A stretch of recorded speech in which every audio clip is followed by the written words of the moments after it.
మనం ఉండాలి. Okay okay Sai గారు.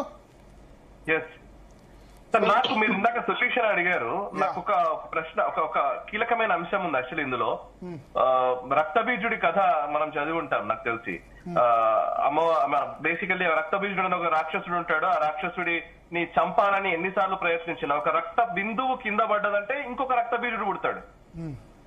సో అట్లా ఎక్కడ రక్తబీజుని చంపిన ప్రతిసారి, ఆ రక్తపు చుక్క పడ్డ ప్రతిసారి ఇంకొక రక్తబీజం వస్తుంది, ఇంకొక రాక్షసుడు వస్తాడనమాట.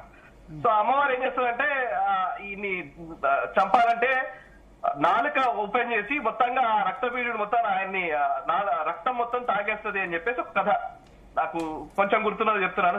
ఐఎమ్ సారీ అదేమో తప్పు ఉంటే. బట్ ఈ రక్తబీజులు అనేక మంది ఈ ప్రపంచంలో ఇట్లాగే పుడుతూనే ఉంటారు.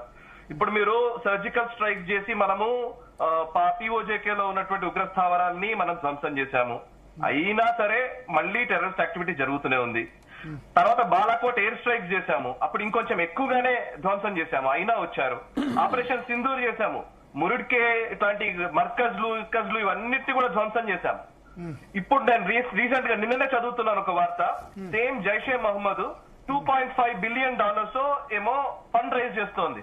ఆల్రెడీ ధ్వంసమైన ఒకటి అంటే నేను మన దగ్గర ఒక లైవ్ ఎగ్జాంపుల్ చెప్తా.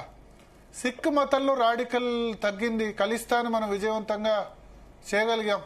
సరే వాళ్ళు వేరే కంట్రీస్ లో ఉండి యాక్టివిటీ చేస్తున్నారు, కానీ ఇక్కడైతే దాదాపు 99% చేయగలిగాం. సరే మొన్న ఆమ్ ఆద్మీ పార్టీ గవర్నమెంట్ వచ్చిన తర్వాత అక్కడ రాడికలిజం పెరిగింది.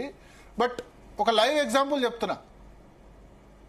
అవును, సిక్కులను మనం తగ్గించగలిగాం, కానీ అందులో కూడా మళ్ళీ ఇప్పుడు మొదలైంది కదా ఖలిస్తాన్ అనేది. మొదలైంది but not severe like this. అనేది ఏంటంటే పూర్తిగా ఎక్స్ప్లాయిట్ చేయడం కష్టం. నా పాయింట్ ఏంటంటే సార్, ఇది ఎక్కడ మొదలవుతుంది అనేది దాన్ని ఆ మూలాన్ని మనము ఆమూలాగ్రం పెకిలించి వేయకుండా ఇది జరగదు అని. దీనికి మేజర్ గా పాయింట్ ఏంటంటే ఈ లష్కర్ తైబా అయినా, లేకపోతే జైషే మహమ్మద్ అయినా, హిజ్బుల్ ముజాహిదీన్ అయినా, లేకపోతే అల్ ఖైదా అయినా, what ever it may be, ఇవన్నీ బయటకు కనబడుతున్నటువంటి టెర్రరిస్ట్ ఆర్గనైజేషన్స్. ఇవన్నీ ఎలాగంటే పాకిస్తాన్ ISIకి ఒక అంగాలు, వాళ్ళకున్నటువంటి సపరేట్ వింగ్స్ మాత్రమే. పాకిస్తాన్ ISI లేదా పాకిస్తాన్ ప్రభుత్వము, పాకిస్తాన్ డీప్ స్టేట్, పాకిస్తాన్ కి సంబంధించినటువంటి ఆ మూలాలు మనము ఛిద్రం చేయకుండా ఇది ఎప్పటికీ ఆపలేము. ఇజ్రాయెల్ ఇప్పటికీ చాలా సంవత్సరాల నుంచి ప్రయత్నం చేస్తుంది. హమాస్ విషయంలో, గాజా విషయంలో అక్కడ వాళ్ళ మీద ఎన్నో దాడులు చేశారు. వాళ్ళు ఒక్క దెబ్బ కొడితే వాళ్ళు 20 దెబ్బలు కొడతారు. బట్ స్టిల్ ఇంకా పుట్టుకొస్తూనే ఉన్నారు.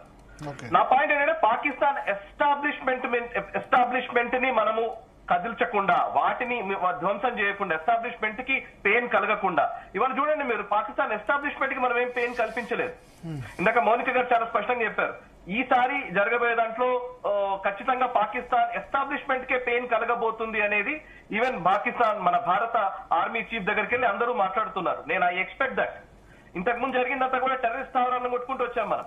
టెర్రరిస్ట్ ఏం కాదు, ఇది చాలా చీప్ లేబర్ అండి. టెర్రరిస్ట్లను కూడా తయారు చేయడము వాళ్ళకి పెద్ద కష్టం కాదు. ఏముంది, మదర్సాల్లో, మసీదుల్లో, వాటిల్లో వీటిల్లో పాకిస్తాన్ ఇదే పనిగా పిల్లల్ని తీసుకొస్తున్నారు.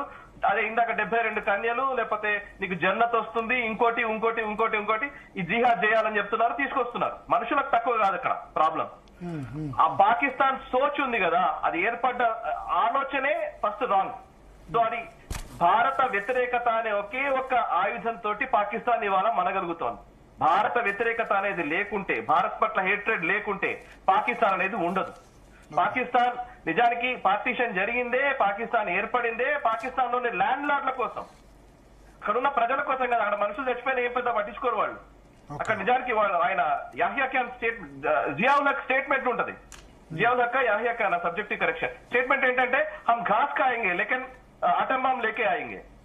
మేము గడ్డి తింటాం కానీ న్యూక్లియర్ వెపన్ తెస్తామనేది వాళ్ళ slogan. We bleed India with 1000 cuts. ఇది మన జియాउल हक స్టేట్మెంట్. అండ్ ఇది 1000-year వార్ అని చెప్పి యునైటెడ్ నేషన్స్ లో జుల్ఫికర్ అలీ భుట్టో స్టేట్మెంట్ ఇచ్చాడు. 1000 ఏళ్ల యుద్ధం భారత్ తో చేస్తానన్నాడు. అండ్ 1000 కోతలు కోసి రక్తపాతం సృష్టిస్తానని జియాउल हक అన్నాడు. ఇది పాకిస్తాన్ స్టేట్ పాలసీ. మీరు ఆ స్టేట్ పాలసీని ధ్వంసం చేయకుండా ఈ టెర్రరిస్ట్ల మీద ఎన్నిసార్లు దాడులు చేస్తారని ఇది కంటిన్యూ అవుతూనే ఉంటుంది. బట్ అఫ్ కోర్స్ ఇది చేయకూడదు అంటే ఇది ఖచ్చితంగా చేయాల్సిందే. ఇప్పుడు ఇందాక సార్ అన్నట్టుగా పాము వచ్చింది, పాముని చంపాల్సిందే. ఈ పాముల్ని పంపిస్తున్న పాములోడు ఎవడున్నాడో వాడిని కొట్టాలి కదా అని నా పాయింట్. అది కూడా కొట్టాలి, ఇది చేయాలి, రెండు చేయాలి. ఓకే ఇందాక మీరు అన్నారు అసలు యాక్చువల్ అక్కడ రాజేశ్వర్ గారు ఉన్నారు, వారు కనబడగానే నాకు ఫస్ట్ గుర్తొచ్చింది ఏంటి తెలుసా, ఆఫ్ఘనిస్తాన్ కి సంబంధించి ఆఫ్ఘనిస్తాన్ లో పనిచేసినటువంటి ఒక కీలకమైనటువంటి ప్రభుత్వంలో పనిచేసినటువంటి వ్యక్తికి వైద్యం చేసినటువంటి వ్యక్తి వ్యాకరణ నాగేశ్వర్ గారు. అంటే నిజంగా వైద్య వృత్తి ఎలా ఉండాలి అనేదానికి ఒక ఎగ్జాంపుల్. ఇలా నేను మనిషితో సంబంధం లేదు, ఎవరితో సంబంధం లేదు, వాళ్ళకు వచ్చిన వ్యక్తి వ్యాధిని నయం చేయడమే నా పని అనుకుని చేసినటువంటి డాక్టర్లు ఇక్కడ ఉన్నారు లైవ్ ఎగ్జాంపుల్ లో. అదే డాక్టర్ ఇంకోవైపు అమోనియం నైట్రేట్ తయారు చేస్తున్నారు అక్కడ.